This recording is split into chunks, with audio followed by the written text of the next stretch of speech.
Alors, Le Monde après nous, c'est le film de Sam Esmail, c'est son premier vrai long métrage et on va dire que Sam Esmail, c'est le mec qui a fait Mister Robot, une série que je ne connais absolument pas, donc c'était ma première incursion dans son univers, Le Monde après nous sur Netflix, arrivé sans vraiment s'annoncer et pourtant c'est un sacré thriller apocalyptique, pas post-apocalyptique, pardon, apocalyptique tout court, on est en plein dans une apocalypse.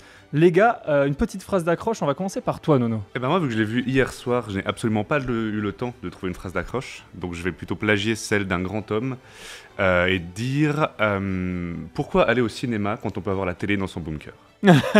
C'est pas mal. Sans vouloir faire le bon élève, Guillaume, mais c'est vrai qu'il n'a pas de phrase d'accroche. J'en ai deux. J'en ai deux aussi. Il m'a volé la mienne. Ma première était la signature S-Mail, mais c'est tellement kitsch et ringard. Putain, je l'avais pas en plus. Ok, ouais. Ma deuxième est en fait, Guillaume avait raison. Oh là là, j'adore quand ça commence comme ça. C'est exactement. Ça s'appelle brosser dans le sens de me brosser dans le sens du poil plutôt. Moi, j'avais deux taglines. Alors la moins sérieuse, c'est vous savez ce qui est pire que d'avoir les dents qui tombent sans explication, ne pas avoir une scène de sexe entre Julia Roberts et Mahershala Ali. Et là, ça, j'ai trouvé ça horrible qu'ils ne le fassent pas. Mais la vraie tagline que je vais choisir, c'est but de Netflix contre son camp. Spoiler alerte, l'émission qui meurt à la fin.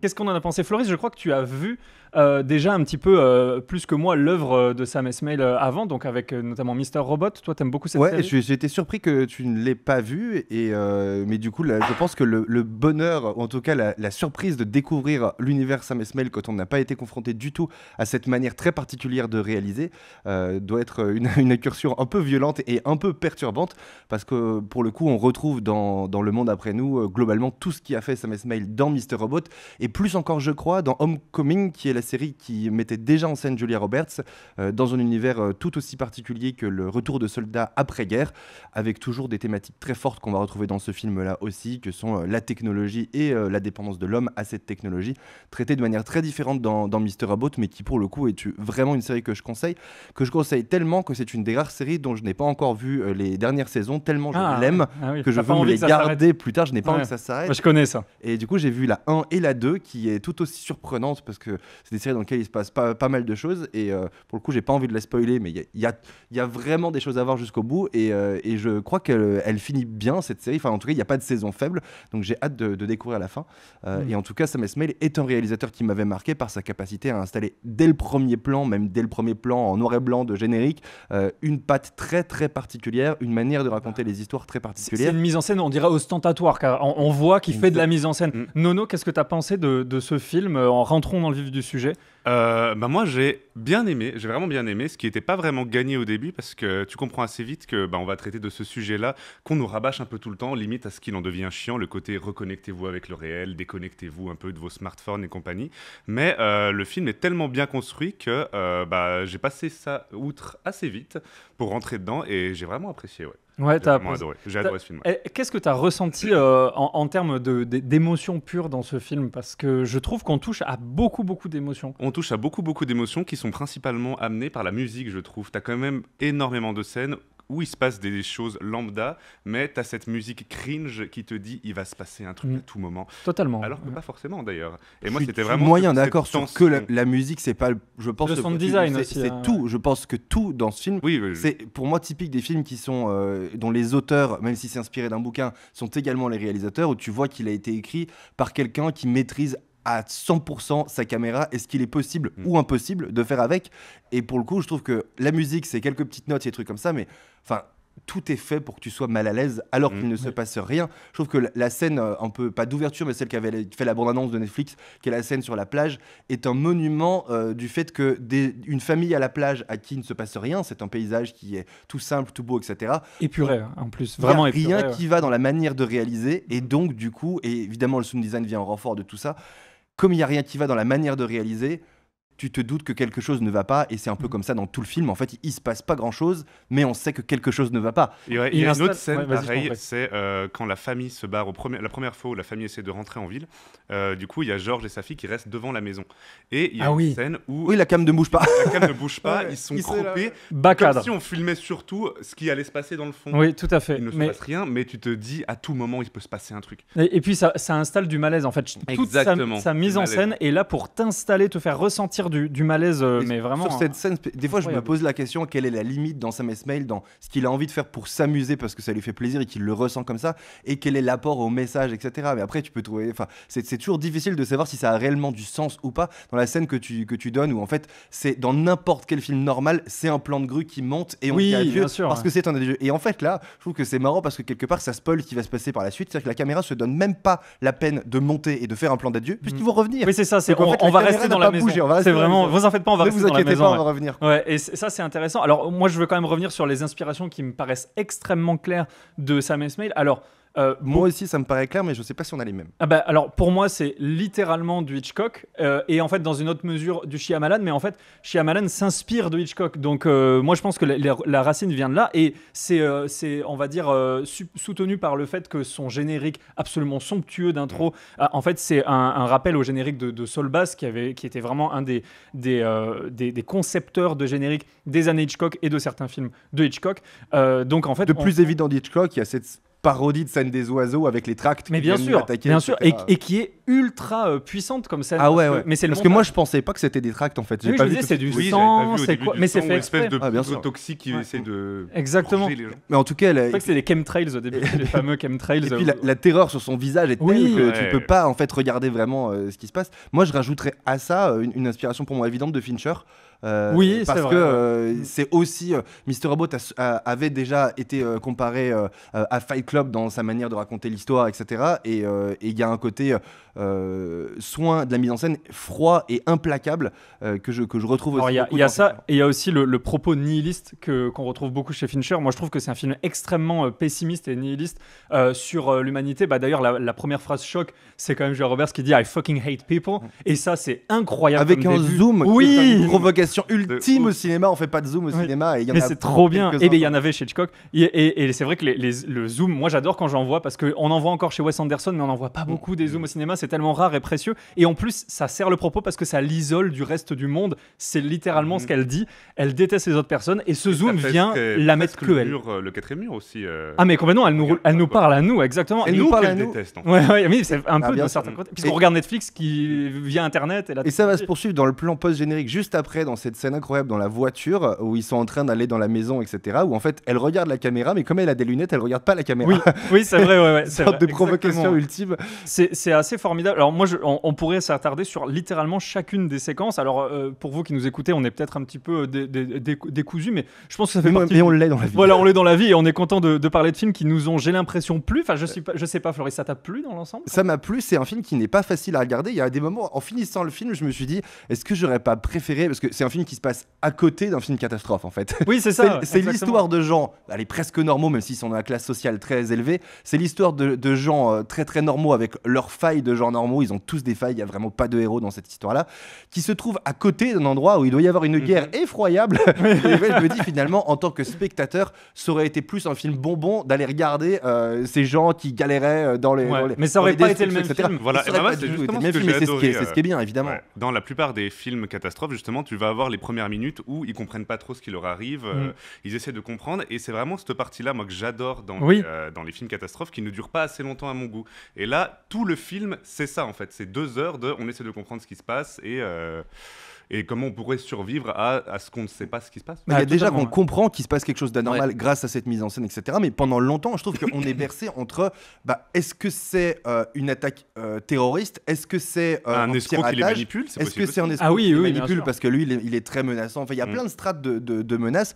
Et est-ce que c'est aussi l'écologie qui rentre dans le film de manière assez... Elle fait un peu un hold-up du film, l'écologie. Mais dans d'ailleurs, ce sujet-là. c'est un film qui nous parle bien que. Alors, c'est pas le cliché de la nature va reprendre ses droits, c'est plutôt un film qui nous dit qu'on est tous liés, parce qu'une cyberattaque ait des conséquences écologiques, ça prouve bien que maintenant on a un tel impact sur notre environnement et que l'un va pas sans l'autre, et que d'une autre manière, la nature quand même gagnera à la fin. Ça, c'est certain, c'est ce qu'on voit.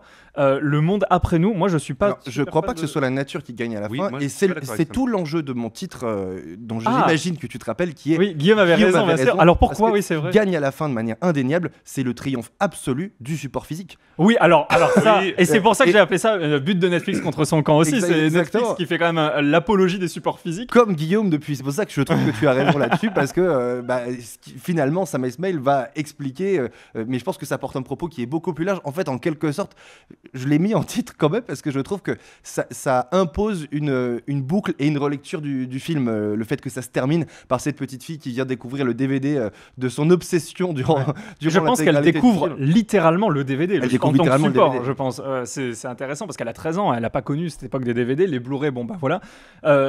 C'est une gamine de la génération Netflix qui finit par mettre un DVD, c'est assez fort comme fin. Moi j'ai beaucoup aimé cette fin qui peut être clivante. Est-ce que c'est le moment d'en parler ou pas? Vous avez aimé cette fin parce que c'est un peu... On reste un peu sur notre fin justement. J'ai bien aimé cette fin qui laisse, qui ouvre un peu à l'interprétation et je trouve que moi, alors c'est peut-être ma propre interprétation à moi, mais la fin du film, c'est en gros, il faut rester soudé face à la troisième vague du programme qui est les gens vont s'entre-déchirer, s'entre-tuer et du coup, toute la clé de la survie, c'est rester soudés les uns aux autres, pouvoir compter les uns aux autres et j'ai l'impression que le film Friends, justement, la série Friends, te distribuait un peu des petites miettes d'indices C'est intéressant ça. jusqu'à Ouais. la fin et même à la fin la dernière phrase c'est I'll be there for you Oui. l'intro en fait du générique de Friends Oui, c'est vrai. Ouais. et c'est pour ça aussi que j'ai trouvé que le côté animaux, moi, représentait pas plutôt le fait que la nature pouvait reprendre ses droits, mais c'était un peu pareil que ça. C'était tous les animaux ensemble. Alors, tous les cerfs et toutes les biches de la forêt se remettent ensemble. Pareil pour les flamants roses, pareil pour tous les oiseaux Oui, migrateurs. c'est vrai. Ouais. Ouais. C'est un peu rester ensemble pour survivre, en fait. Oui, c'est se faire confiance, ce qui a pas réussi. Se construit petit à petit, d'ailleurs, dans l'histoire des personnages. Ah bah totalement. Et je pense que d'une manière plus large, Floris, quelle serait ton interprétation du film? C'est un film qui est fait pour que ce soit difficile d'avoir une interprétation en réalité. C'est là aussi où Esmail joue souvent avec nous, c'est qu'il nous donne des clés sans nous donner vraiment les clés. Donc le fait est qu'on ne saura jamais vraiment qui est cette menace. Mon interprétation, elle est liée justement à cette petite fille qui me fait un peu reboucler le film et puis surtout à cette scène de fin qui est un peu le dénouement entre les deux personnages dans la voiture où il explique, je ne me rappelle plus du nom de son personnage. Les deux personnages, d'ailleurs j'ai oublié leur nom.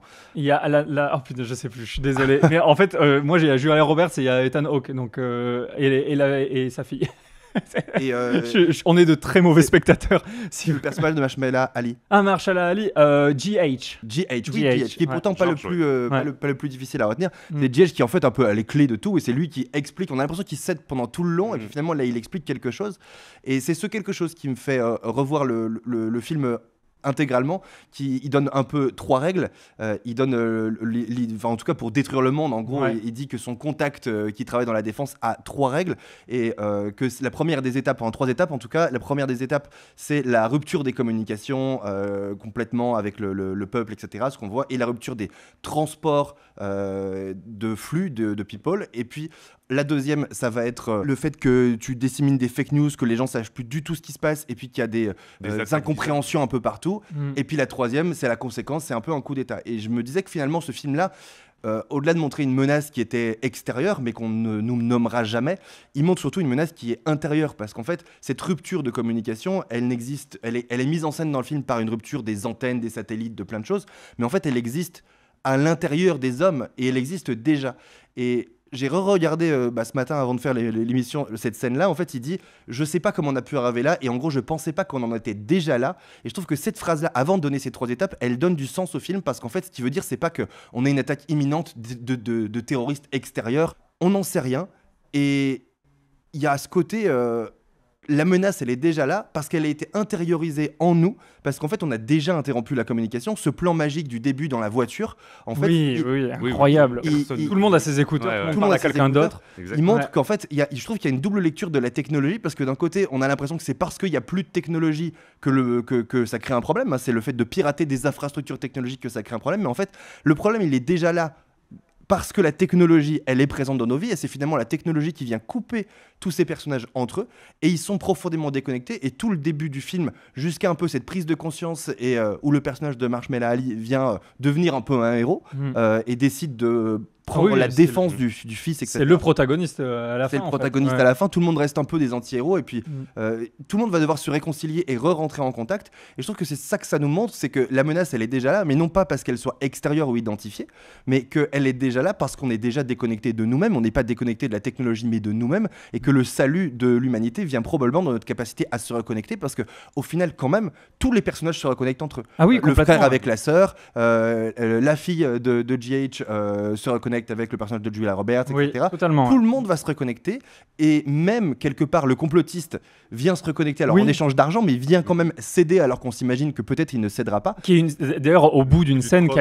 qui a une tension absolument Oui. incroyable. Moi vraiment j'ai trouvé, en plus avec le montage alterné, avec la mère qui cherche sa fille, avec les traces de vélo, j'ai trouvé, d'ailleurs désolé je te coupe, mais ça fait partie des points forts du film, c'est qu'on a peur alors que c'est pas un film d'horreur. Moi je trouve qu'il y a vraiment Complètement. des moments où tu es glacé parce que t'as... Le côté Night Shyamalan, il est Mais très présent aussi complètement. Tous les là-dessus. passages dans la petite cabane creepy là. Oui voilà, ces Mais moi, passages-là. j'étais terrorisé, Mais- alors qu'il mais- se passe rien. Mais c'est ça, mais au-delà de ça même, juste il y a des dialogues qui font peur. Mhm. Quand t'as Marshall Ali qui quand même côtoie les plus grands visiblement, qui te dit, moi ce qui me fait peur, c'est que je pense qu'il y a personne en charge de tout Oui, ça elle est et que d'accord. eux-mêmes savent pas où on en est. Mm. Mais je crois que dire ça à un être humain, c'est un des trucs les plus Ouais. effrayants qu'on puisse dire. Personne Parce n'est que- aux commandes, t'es tout seul. Mais oui, c'est ça, t'es tout seul. Je me la suis noté aussi, et c'est Ouais. peut-être aussi une des phrases fortes de ce film, quand on sait qu'il est coproduit par Michelle et Barack Obama, et dont C'est on vrai, sait qu'ils, en tout cas, ils annoncent dans le storytelling de la vente de ce film que voilà, ils ont participé presque en conseil pour donner du réalisme à tout ça. Je trouve qu'effectivement, ça porte complètement le propos que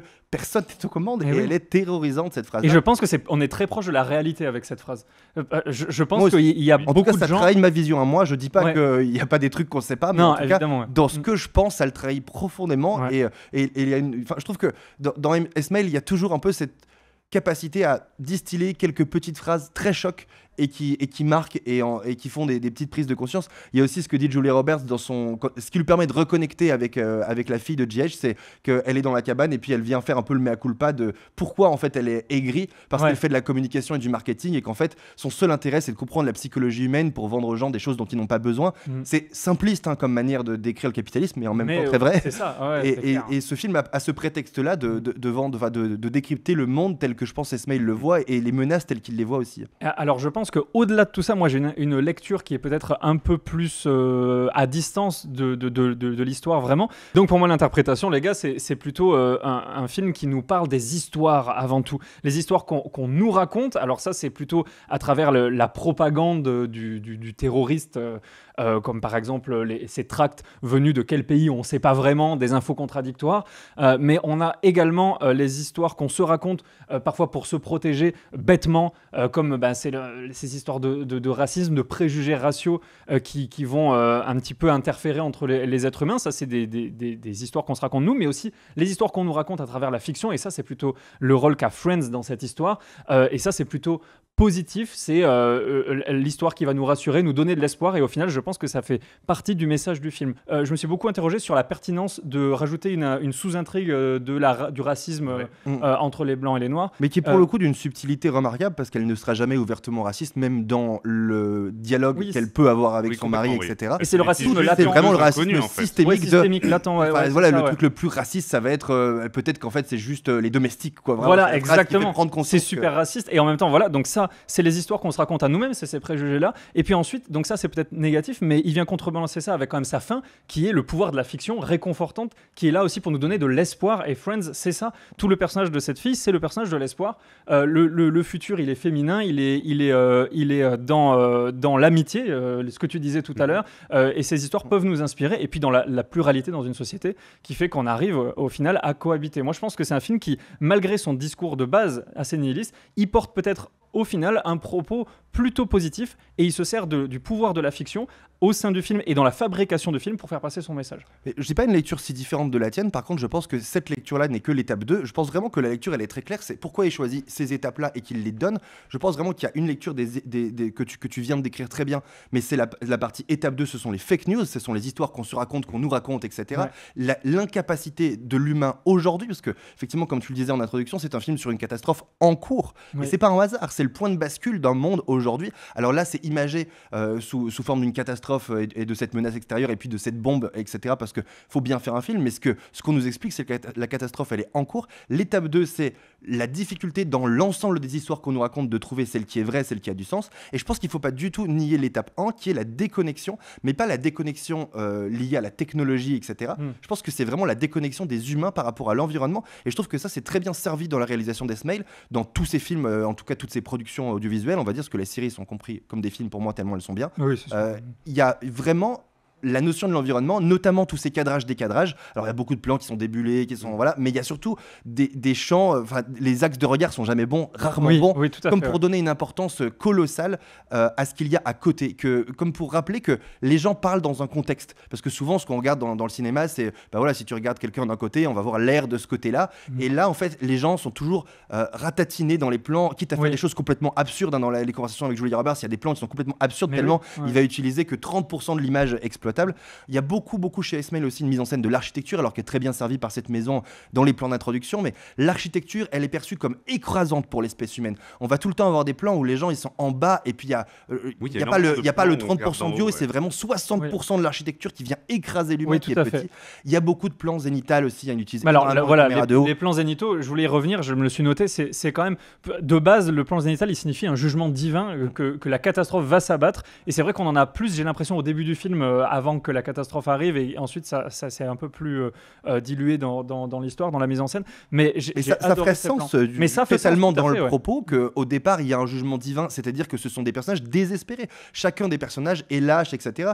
Et même GH qui sera peut-être en tout cas perçu comme le plus héroïque du film, c'est un personnage qui souhaite leur mentir au départ et souhaite les faire partir de sa maison parce qu'il a envie de se réfugier lui, et il n'a pas du tout envie que ces gens-là restent. Donc au départ effectivement il y a la mort va s'abattre sur eux par leur déconnexion au monde qui est montrée et sur la plage et dans la voiture, mais qui est surtout montrée dans l'incapacité de s'observer eux-mêmes. Quand la petite fille voit des cerfs, c'est peut-être la plus vivace, la petite fille. Elle voit toutes les choses avant tout le monde, celle qui voit le bateau, début, etc. Je pensais même qu'il y avait que elle qui les voyait, qu'ils étaient dans sa tête, les cerfs. Ah oui, d'accord. Personne d'autre ne les voit, quoi. Il n'y a pas que elle qui les voit, je crois, dans le film à un moment donné. Non, ensuite il y en a d'autres, mais c'est vrai que. Mais en fait, ils ne voient jamais les mêmes choses au même moment. En fait, c'est la mise en scène d'un monde qui est tellement froid qu'en fait, personne n'est connecté. Et à mesure qu'ils se reconnectent les uns avec les autres, sans perdre leur faille, c'est pour ça que je trouve que c'est un film qui est aussi très intéressant d'un point de vue humain, c'est que ce qui est héroïque dans ce film, ce n'est pas de combler ses failles et de devenir un héros, c'est simplement de se reconnecter aux autres. Parce que pourquoi J.H. devient un héros ? Tout simplement parce qu'il s'est reconnecté avec Julia Roberts et qu'il a envie de la ken. C'est ce que le père de la famille représente très bien, parce que lui, du coup, c'est quand même quelqu'un qui essaye profondément d'être gentil, généreux avec tout le monde et tout. Par contre, la première fois qu'il tombe sur une personne qui a désespérément besoin de lui, il se barre en fait à son espèce de masque de gentillesse. Lui, c'est le lâche suprême. Mais d'ailleurs, il s'appelle Clay. Clay, c'est de l'argile, si je dis pas de bêtises. C'est quelque chose de malléable, c'est quelque chose avec lequel on peut, qui peut s'effriter aussi. Donc c'est intéressant aussi dans le prénom qui a été choisi pour lui. Moi, c'est un personnage que j'ai beaucoup apprécié, et d'ailleurs ça nous fait arriver sur un thème que je voulais beaucoup, surtout sur ce film, aborder, c'est la prestation des acteurs. Je les ai tous trouvés absolument fabuleux. Je sais pas ce que vous en avez pensé, mais alors que ce soit Julia Roberts, Ethan Hawke qui est incroyable, Mahershala Ali qui est comme toujours, alors malgré son nom difficilement prononçable, je n'y suis pas arrivé une seule fois dans cette émission. Voilà, et je me le suis noté, mais je n'arrive même pas à lire. Moi, je l'ai appelé Georges tout le temps. Ça se dit Mahershala Ali, je crois. Et en tout cas, désolé s'il nous écoute, et on sait qu'il nous écoute. Mais on l'embrasse. Et on l'embrasse. Mais ouais, lui, il est impérial comme toujours. Et je suis content parce qu'il arrive un peu à sortir de son carcan. Parce qu'en fait, il joue souvent les mêmes personnages depuis Moonlight, je dirais. Il est toujours très stoïque et tout. Et là, il se déride un peu. On est content de le voir dans justement cette scène pleine de tendresse avec Julia Roberts. Moi, c'est une des scènes que j'ai préférées. La scène de danse, moi, c'est une des meilleures scènes de danse que j'ai jamais vues dans un film. En fait, ils s'éclatent. Tu sens qu'ils sont dans une réalisation en totale confiance. Et vraiment, moi, j'ai adoré cette scène de danse. Je l'ai trouvée incroyable. Pareil. Et, contrairement à ce que tu dis au début, j'ai aimé que ça s'arrête là. Mais ils ont délivré tout ce qu'ils avaient à délivrer dans cette scène-là. Tous les deux, c'est à la fois plein d'épanouissement personnel et de reconnexion l'un à l'autre. C'est vraiment la mise en scène d'une reconnexion l'un à l'autre. Et à partir de là, c'est à partir de là que lui va devenir un héros, etc. Mais c'est clair. Que Ouais. elle va s'ouvrir aussi au monde, etc. Enfin, je trouve que ça transpire la respiration de confiance, mais aussi parce que je pense que c'est un réalisateur extrêmement perfectionniste et soigneux, mais soigneux au sens presque protecteur de ses cadres, de ses plans, de ses choses. Donc, moi, j'ai vraiment eu l'impression de voir un casting qui s'éclatait à faire ce film. C'est peut-être complètement faux, parce que ça reste des acteurs. Ouais, voilà. Ils peuvent nous faire croire. Leur ce qu'ils boulot, veulent. c'est de faire croire Mais en ça, tout ouais. cas, on les sent en confiance. Et dans ce film, qui en plus, je mets un point là-dessus aussi, à la base, je pensais que ça allait vraiment être un huis clos. Oui, pareil. Et en fait, c'est un huis clos à ciel ouvert, c'est-à-dire qu'ils sont dans un huis clos, c'est-à-dire le monde, mais c'est le monde au sens large. Et au passage, dans la sortie de ce huis clos-là, il y a une scène exceptionnelle qui est celle des Tesla, que j'avais pas Oui, vue, génial. qui ouais. sont pleines de menaces technologiques, mais sans en faire des caisses non plus, enfin au sens. Pas mal. Et j'ai trouvé ça génial aussi comme petite idée qui est très surprenante à ce moment-là. Donc, en fait, ce film a beaucoup de choses pour ne pas être un film d'action et donc peut-être provoquer parfois de l'ennui et de l'incompréhension, puisque tout est fait pour nous mettre mal à l'aise et nous faire nous questionner sans nous donner les réponses. Oui. Mais pour autant, il sait régulièrement nous réveiller et nous apporter des choses et nous maintenir dans une tension Ah ouais. Et puis- jusqu'à la fin. Et puis cette caméra qui n'a aucune limite. En fait, moi, je me suis dit en regardant le film, c'est typiquement le genre de film auquel on est en droit de s'attendre en 2023.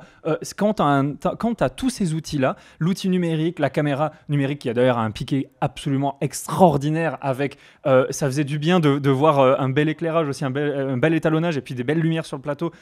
Tout était beau, tout était trop beau aussi. Ça faisait partie de ça, je trouve. Le décalage, il est Je ne connais là-dedans. rien, ça m'a marqué quand il découvre quand elle visite la maison au début. En fait, c'est magnifique. Quoi. Bien Les sûr. couleurs sont Mais belles. aussi parce Et que trop beau. la maison est réellement belle et que il y a beaucoup d'énergie passée à montrer l'architecture Bien sûr, et, ouais. et la place de l'homme au sein de cette architecture-là. Et la caméra, elle va épouser l'état d'esprit de ses protagonistes parce que quand Julia Roberts, elle se sent toute heureuse d'être dans cette nouvelle maison, déconnectée du monde, alors t'as la caméra qui virevolte de partout, elle va passer d'une pièce à l'autre avec une fluidité absolument extraordinaire. Et ensuite, dès que ça va partir en couille, bah là, on va la suivre. On est parfois en shaky cam, même si je dis pas de bêtises, au moment où il y a le bruit atroce là dans les oreilles de tout le monde. Je trouve que c'est alors c'est pas nouveau d'adapter les mouvements de caméra à l'état d'esprit des protagonistes, mais j'avoue que là, ça a été là, fait c'est avec fait avec une liberté. Mais oui, ce qui une transparaît pour liberté, moi, ouais. c'est vraiment la liberté dans le plaisir et la liberté de faire ce film, au point que c'est pas du tout une comédie, mais moi, il y a plein de moments qui m'ont fait sourire. pareil. Parce ouais. que de bonheur de voir des plans beaux. Mais Enfin, oui, des plans- bien moi, sûr. j'adore quand c'est vraiment une manière de nous dire ah, il y avait une vitre. On s'en fout, Oh, on passe ça, à j'ai travers. adoré Et ça, au il le début fait dans plein la de voiture, fois. des fois. Dans la la voiture, voiture, c'est mais incroyable. Il le Ouais, refait ouais. dans la maison, etc. Quand Mhm. t'as cette espèce de plan séquence qui est, je pense, celui que tu viens de décrire quand Julia Roberts, elle passe de pièce Oui. en pièce et que voilà, tu sens qu'elle est épanouie de découvrir cette infinité de pièces. Et en fait, d'un coup, on se retrouve dehors, on n'est pas vu faire. Mais oui.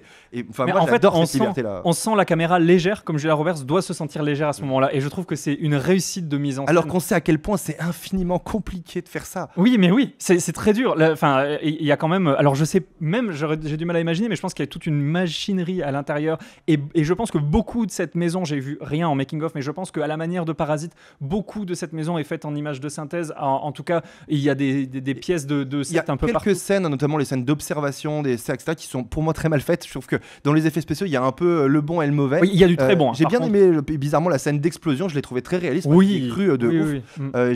J'ai aimé tous ces plans-là qui sont évidemment des plans truqués. Le paquebot qui arrive aussi et qui s'écrase, le réussi. pétrolier, j'ai trouvé Ouais. réussi. Par contre, les animaux, vraiment, c'est le truc qui m'a le plus perturbé dans ce film. L'apport, enfin, l'émission de l'écologie et de ce thème-là que je comprends comme essentiel aujourd'hui, évidemment, pour les raisons que tu donnais au départ, de finalement tout est lié, la technologie, etc. Et puis pour des raisons que la catastrophe qui nous arrive, pour la deuxième lecture que je fais de ce film, qui est, ce n'est pas une attaque, mais nous sommes nous-mêmes un système qui est en train de collapser. Ça reprend sont vraiment oui, en fait. dans ces règles-là un peu les thèmes de la collapsologie aujourd'hui. Oui, oui. Et je trouve que ça sert le propos, mais par contre, c'est difficile à comprendre quand même. Ça ajoute un côté ésotérique au film. Oui, c'est tout Serre, est là, fait qui pour que ce arrive soit là, ouais. crédible quand même. Mm. Et puis ça, là, j'ai du mal à Ouais, moi, trouver c'est le- crédible le fait que des serres arrivent, repartent, etc. Je m'y connais pas mal en serre. Honnêtement, c'est pas comme ça que ça se passe et ça m'a un peu perturbé, ça m'a un peu sorti du film en me disant mais voilà, Tu t'es demandé à quoi ça sert À quoi ça sert et pourquoi? Et on va sans doute avoir une explication et on l'a jamais vraiment en fait. Bah ouais, et c'est pas très grave. Moi, je pense Non. que ça fait partie du délire. Je pense qu'on a fait pas mal le tour. Par contre, les gars, je sais pas, est-ce qu'il y a autre chose que vous vouliez aborder avec ce fabuleux film avant de passer aux notes? Moi, je crois que j'ai tout je dit. crois que j'ai J'étais tout dit. très heureux de voir ce film sur Netflix. Moi Ça- aussi, j'étais très heureux. Juste un mot de comparaison parce que en le voyant, je trouve que c'est un film qui fait fait réfléchir et j'aime bien la réflexion que ça porte et encore une fois notamment sur ok mais au présent est-ce qu'on n'est pas déjà dans une catastrophe et qu'est-ce qui peut nous amener, tous ces sujets de reconnexion je les trouve extrêmement bien traités, donc je trouve que c'est très pertinent. Il y a eu 2 films cette saison, ou en tout cas dans les 24 derniers mois on va dire, qui traitaient de ces mêmes sujets là. Parle de Don't Look Up, que j'avais trouvé aussi génial. Moi j'ai préféré Don't Look Up. J'ai préféré Don't Look Up dans sa capacité à faire prendre conscience en détournant la société. La synthèse parodique de Don't Look Up, elle est absolument exceptionnelle. Et je me suis dit en voyant ce film qu'il venait un peu après. Et en l'étudiant un peu, je me dis voilà, c'est pas vraiment le même propos en fait. Il y a un propos qui traite de l'aveuglement des humains et celui-là traite plutôt des humains en eux-mêmes, de leur déconnexion et c'est probablement un sujet un peu différent. Et il y a un autre film auquel ça m'a beaucoup fait penser qui est White Noise avec Adam Driver et je t'invite à le voir parce que White Noise, moi j'avais adoré, c'est génial. Par contre, alors ça reprend un peu ces mêmes thèmes là, mais par contre c'est un film détonnant d'absurdité et White Noise tu rigoles à chaque plan parce qu'il y a des vannes de réel systématiquement et notamment parce qu'il y a le bruit blanc aussi. Enfin voilà, ça m'a beaucoup fait penser à White Noise, peut-être avec une prise de conscience sociale beaucoup plus forte dans le film Deathmail dont on vient de parler. Avant de passer aux notes, j'ai un truc qui me revient à l'esprit par rapport à l'affaire des serres. Il y a un moment un personnage qui parle justement de la fille qui voit les serres et qui dit elle était en plein mode Donnie Darko et ils disent ça à un moment et c'est vrai que j'ai oublié d'en parler mais dans les inspirations je pense qu'il y a un peu de Richard Kelly. Alors peut-être que vous connaissez pas le réalisateur. Moi c'est un réalisateur que j'aime beaucoup et qui malheureusement est mal aimé à Hollywood parce qu'il a fait un gros échec, notamment on aura l'occasion d'y revenir dans cette émission un jour, mais Richard Kelly il a ce côté un peu spirituel. Il a fait quoi il a fait donc Donnie Darko et il a fait Southland Tales qui était son gros échec. Il a fait The Box aussi avec Cameron Diaz qui étaient des films de dilemme un peu apocalyptiques aussi, comme on peut en retrouver là avec ce film-là, du coup le monde après nous. Donc je pense qu'il y a une grille de lecture en hommage à Richard Kelly aussi légère, c'est mon avis. Pour finir, on passe donc aux notes. Nono, ta note. Moi j'ai bien aimé, je mets 4 sur 5. 4 sur 5, Floris. Film pas facile à regarder, qui nécessite une intensité dans la manière dont on le perçoit. Je mettrais 4 parce que la proposition me paraît extrêmement originale, bien faite, etc. Je pense qu'il peut faire mieux parce que j'ai vu Mr. Robot. Et vous faites peut-être exprès, mais c'est aussi la note que j'avais donnée. 4 sur 5, un triplé gagnant. Voilà en tout cas notre avis. Merci beaucoup les gars sur ce super film, Le Monde après nous. Leave the World Behind. On va laisser justement derrière nous ce film et la prochaine fois on va parler de Wonka. On l'attend beaucoup de réalisateurs des 2 Paddington que personnellement j'adore. Du coup je vous dis à la prochaine.